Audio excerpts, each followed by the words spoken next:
The power of the divine feminine energy.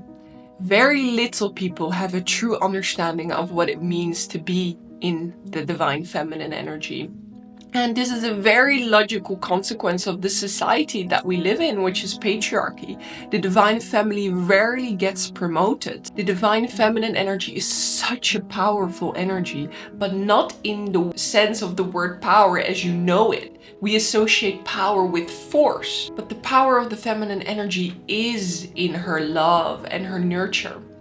And if we were to implement this on a societal scale and have women in leadership position ruling from their divine feminine and not the masculine, this would rule out wars. This would kill patriarchy. And the divine feminine has the power to completely shape the divine masculine, but not from force, from love and from nurture. So before all men click away, really hear me out here. This video has the potential to shape and change society. I want to explain to you what it means to be in the divine feminine, and also end with some practical things that you can do to really start to tune into the divine feminine energy. Because the divine feminine energy is actually the creator energy. It is also the energy of manifestation and creation. So this energy is useful for anyone. First of all, let me give you a little bit of a sense of what the divine feminine energy feels like. The divine feminine energy is soft, loving, gentle, sensual, receptive, nurturing, and magnetic. First of all, let's make a distinction that we have the healed divine feminine and the wounded divine feminine. Just like we have the wounded masculine and the healed divine masculine. These are very different energies. I'll show a distinction over here. And the energy that is ruling the earth, the planet right now, is the wounded masculine. Now, in order to heal on the level of society, we all need to step back into our divinity, both the masculine and the feminine. The power of the feminine is that because she is the creator, she can actually create the masculine back into his divinity through her love and nurture.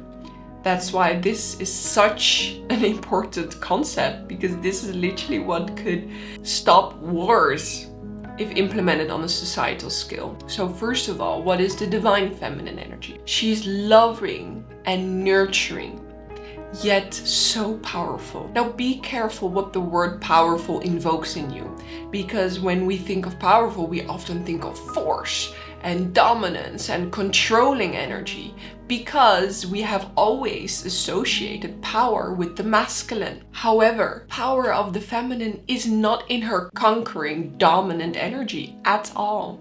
The divine feminine is in her loving nurture energy, which still makes people obedient, but not from force, rather from love. Think about a mother that is nurturing her child. The child is obedient to the mother, but not from force. This power that the mother has comes from love. And in the same way, if the same mother is loving and nurturing to her husband, the potential divine masculine, in the same way, he will always listen and obey to her and serve her, in fact, because the masculine loves to do things. The masculine loves to feel needed. The masculine loves to take action. This is not about superiority. This is about the natural energies that feel good to us. The divine feminine loves to be in her loving, nurturing energy. And the divine masculine loves to take action and also perhaps take power in that way. But with a divine feminine, he will always listen to her. He will only lead according to her preferences. And her power, the power of the divine feminine, is not the force that we know it as in the power in the masculine, but it is in her creator energy. She's the creator of the whole universe, the mother, right? The mother carries the child because she creates. And this is the same energy for the divine feminine. And what I mean with the creator energy is quite literally that whatever she projects into the world with her feelings is what is being created. And this energy is also present in men. Men have divine feminine energy in them as well. We all have this creation power that comes from source energy. So she decides the eventual outcome. That is her power. But this power, again, is not invoked through any force or any dominance or any yelling or prominence. And this is where a lot of women go wrong when they try to make men listen to them, right? Yell at them. This is masculine energy. This is aggression. There's no aggression in the divine feminine. There's no dominance in the divine feminine. There's only deep love and understanding, which makes you magnetize towards her, makes you want to listen to her. So secondly, her love and nurture invokes obedience from love, not from fear. When we think of the word obedience, again, we think of the masculine. We think of abiding to something from fear.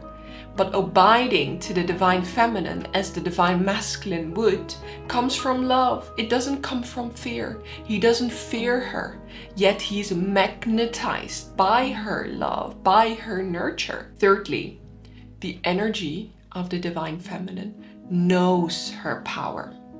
In order for a divine feminine to be in her divine feminine, she first has to truly accept, integrate, and fully embody that she is the creator of this universe. She has this power.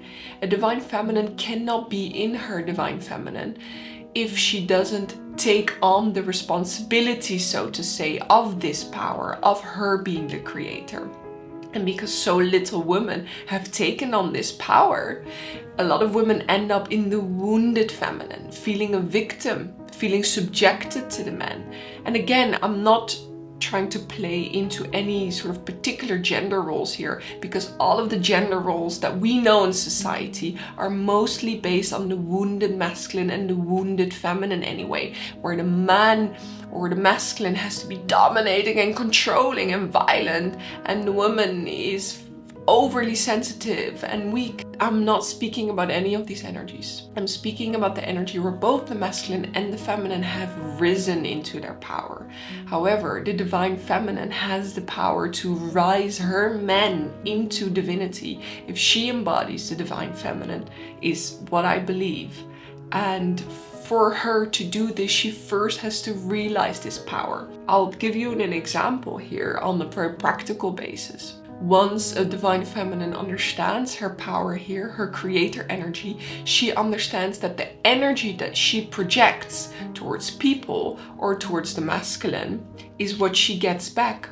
If she loves and nurtures, she will get love and nurture in return.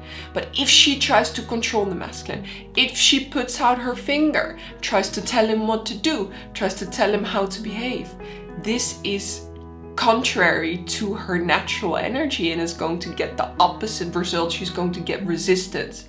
Now, another energy that so many women, we get trained as women to meet this energy.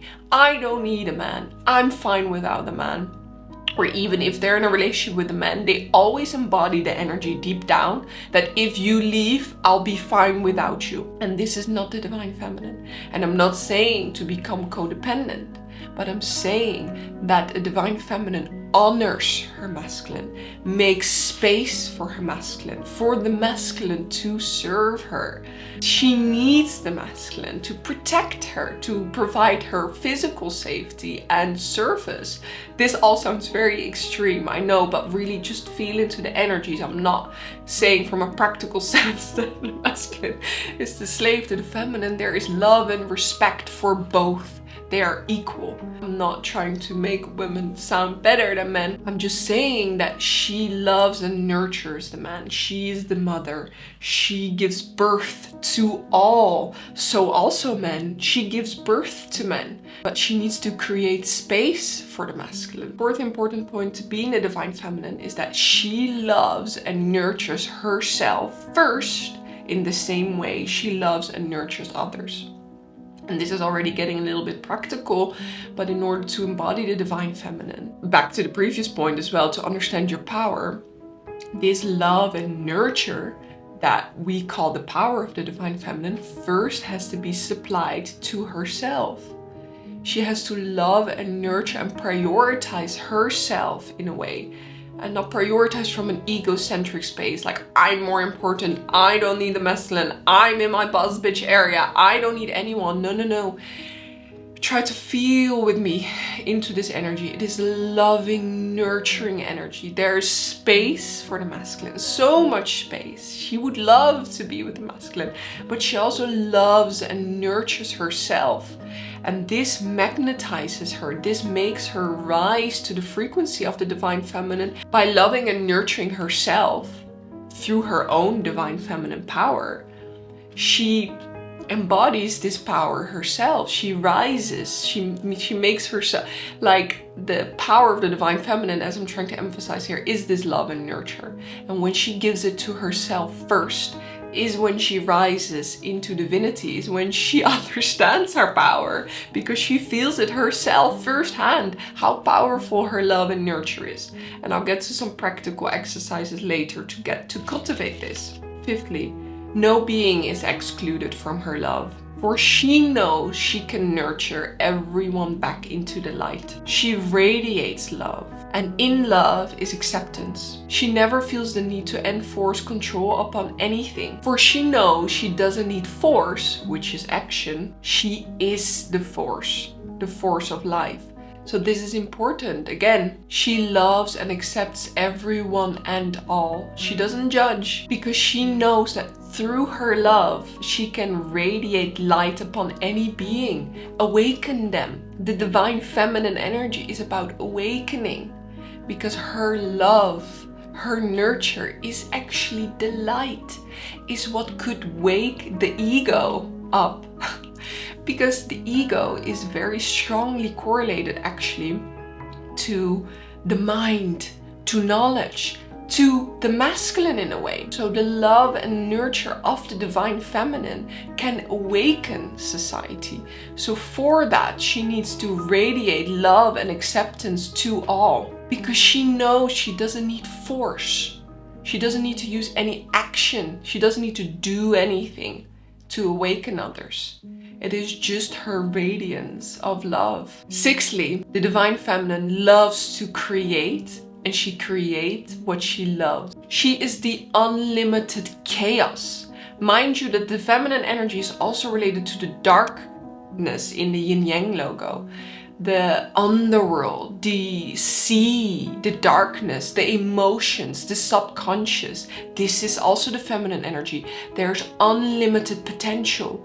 And in unlimited potential, there is maximum entropy, which is chaos. And this is creativity. She feels rather than thinks in order to create. She intuitively chooses rather than overanalyzes. And this is where her creativity sparks, because creativity is the most potent when it comes from intuition, when it comes from feeling, doing what you love, right? And just feeling what feels good to create. Seventhly, for the divine feminine, never is an achievement related to her worthiness. She doesn't feel good about herself when she achieves something. And this is really where the masculine energy is very deeply ingrained in all of us, even me as a woman doing a PhD, feeling that this achievement is somehow correlated to my worthiness, which is actually not true, which is not the divine feminine energy. She makes herself feel worthy by loving and nurturing herself first. Finally, I briefly want to end with some practices